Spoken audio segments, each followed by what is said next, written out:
Good morning. That is week 2 over, and a very interesting week it was, especially with the weather. Now you might think cloudy and dull out here is not very nice. You're on holiday, you want sunshine. Well, actually you don't want sunshine.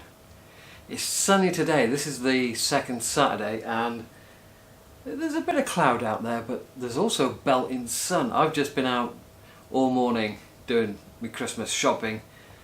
I'm saturated. I think it's time for another shower, and it's only 25 past 12. Red Mountain. Well, I didn't expect to play well round there, and I just did.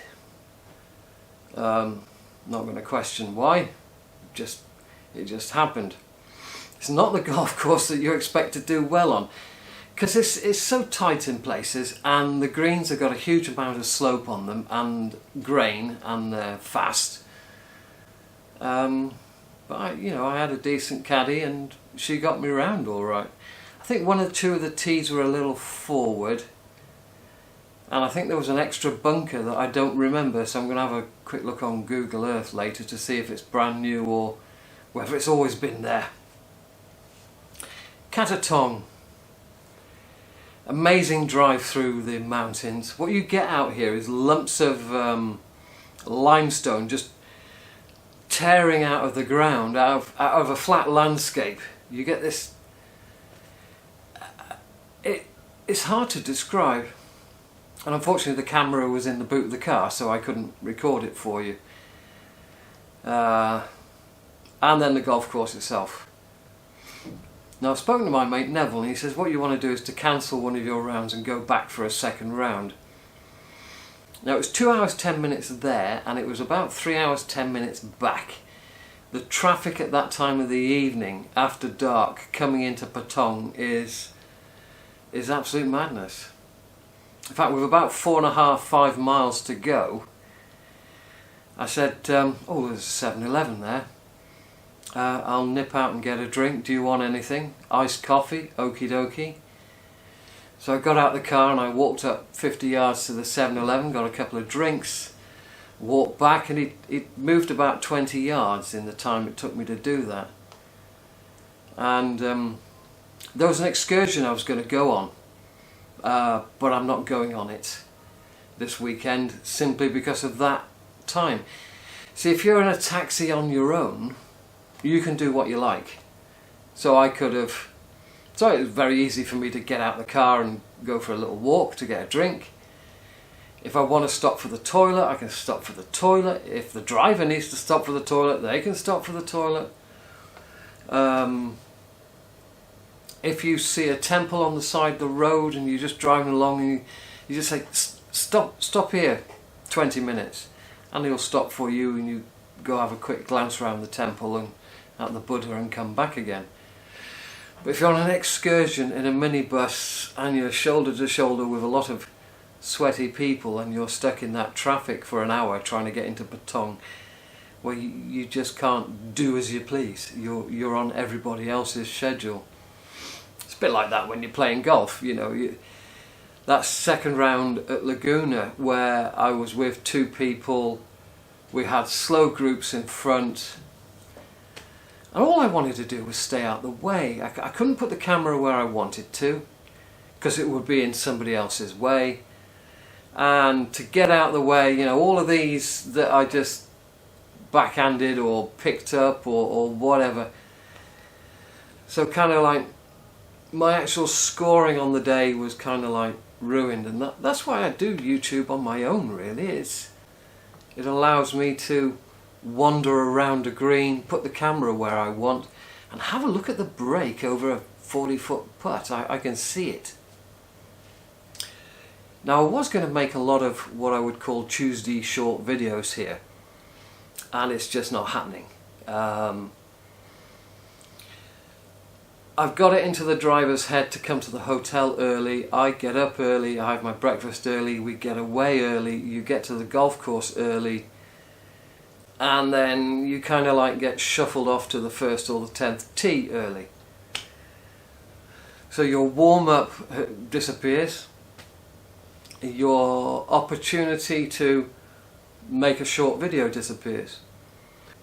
See, at home, if I've got a 1 o'clock tea time, I can go to the course, I can warm up, I can do a chipping video, I can do a putting video,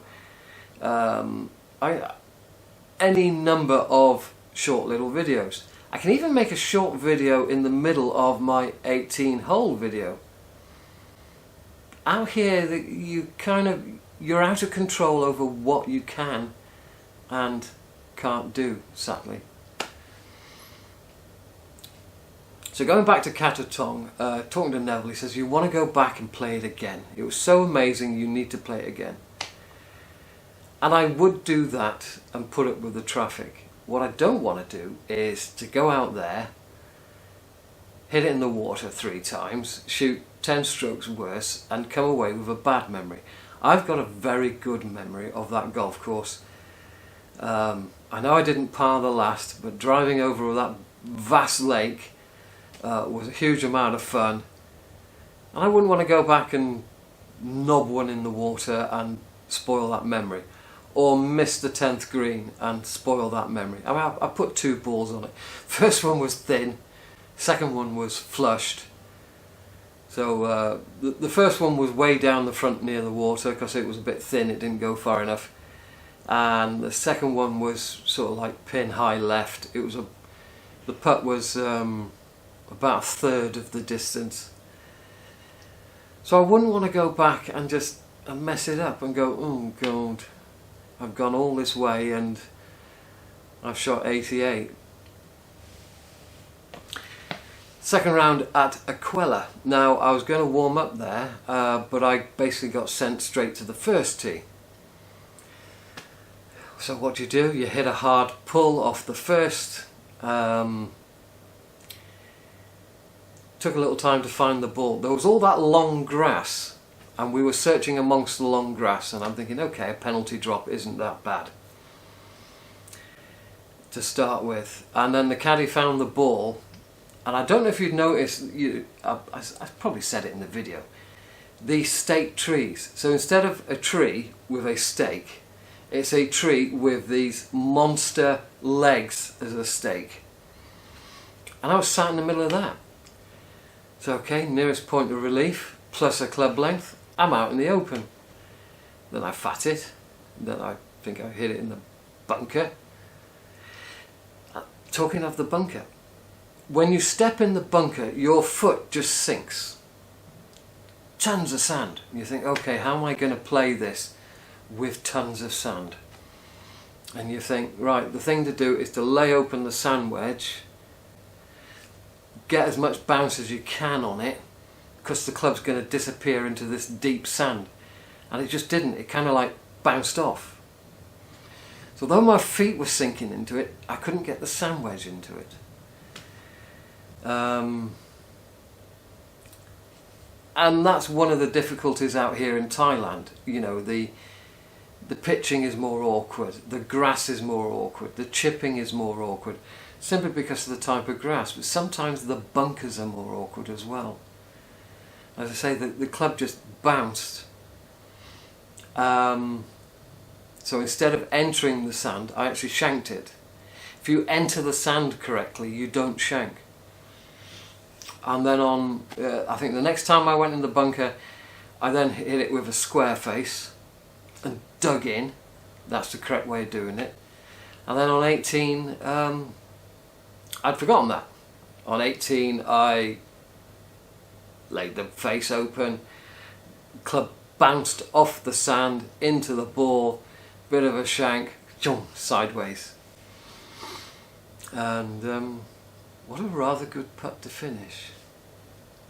The caddy kept saying that I was a good putter. Her name was Yuo? Yeah, Yuo, I think it was. Yeah, I enjoyed that round. That was some serious payback. But on that one par 4, I tugged it away. Now I didn't for the second time. Neither time I went in the water, what happened? I went down the bank, and you probably see that very thick, deep grass. So it didn't make it into the water, but I couldn't play the ball. So I had to come back up the bank and and drop back, you know, point of entry in line with the flag. I didn't do the 2 club lengths sideways because I did point of entry. But what a cracking round. So week 3 coming up, I got 5 rounds. My 3rd round at Laguna is cancelled. My 2nd round at Phuket Country Club is cancelled. So I basically dropped Gulf Asian an email and I said, I don't want to play those 2. Is there anything you can fix me up at the last moment? And I'm going to Blue Canyon course and Blue Canyon Lakes course for the same money. I'm not adding on any money. The Canyon course is very difficult because there isn't most of the golf course does not have a cart path, so you're sort of like driving the estate road. So you hit your tee shot, you drive the estate road, you might be 90 yards from your golf ball and you can't see your golf ball and you can't see that there's an overhanging tree. So you've got to guess at 2 or 3 clubs to take across there, and then when you get across to the golf ball there's an overhanging tree and you want a 6-iron chip and run, and all you've got is a sand wedge and a gap wedge. So it's incredibly difficult from that point of view. It's also difficult because it's got the thick, broad leaf grass in the rough, and it's also creeping out into the fairways, so you're getting it in the fairways too in places. So I think they overcharge, because if you've got that thick, broad grass rough creeping into fairways, you should not be charging a lot of money for your golf course, but they do. So a huge difficulty with being a long way from your ball and overhanging trees. And the 3rd thing is the yardage markers are to the front of the green. Now, the first time I played there 2.5 years ago, so you're 80 yards from your golf ball, the caddy can see that the ball has gone past the 100-yard marker, and she brings an appropriate, and she says, oh, 75 yards. You think, okay, 75 yards, sand wedge. You get to the ball, you laser it, and it's 110. Because the yardage marker is to the front of the green and the flag is at the back of the green, so you got 110 with a golf club that goes about 73 on a good day. What are you going to do? You're going to send her the 90 yards back and 90 yards again, and you look behind you and there's somebody on the tee waiting, and you think, oh God, I can't send her back to the cart. There's people waiting for me to get out of the way, waiting for me to play. So that's the difficulty of the Canyon course, tree lined, and those issues. The Lakes course has water on 17 holes. There's 2 or 3 shots which are 4 shots which are forced carry over water. There's no bailout, you've simply got to hit the ball over the water. But they're not particularly long. Having said that, there's a couple of par 3s which are 165 yard, so a very full 6-iron for me. If you're a senior who hits a driver about 190 to 200 yards, well, you've got the option of playing a closer tee box. You can mix and match, of course. You don't have to play every hole closer, but you come to a par 4, par 5, you can play it from that tee box. You come to a par 3 which has got a forced carry over water, and you just say to the caddy, we'll play the yellows on this hole. Well, that's the great thing about Thailand. You can play wherever you want. If you want to go back and play 7,200 yards, you can, as long as you don't hold up play. You might get a marshal basically telling you you're not good enough and go forwards.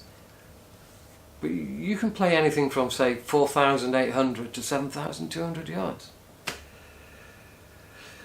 I gotta get out of this bloody aircon. Right, that's it for this video. Do you want to talk about golf shirts in the next video? Just a brief one. Ta-ra.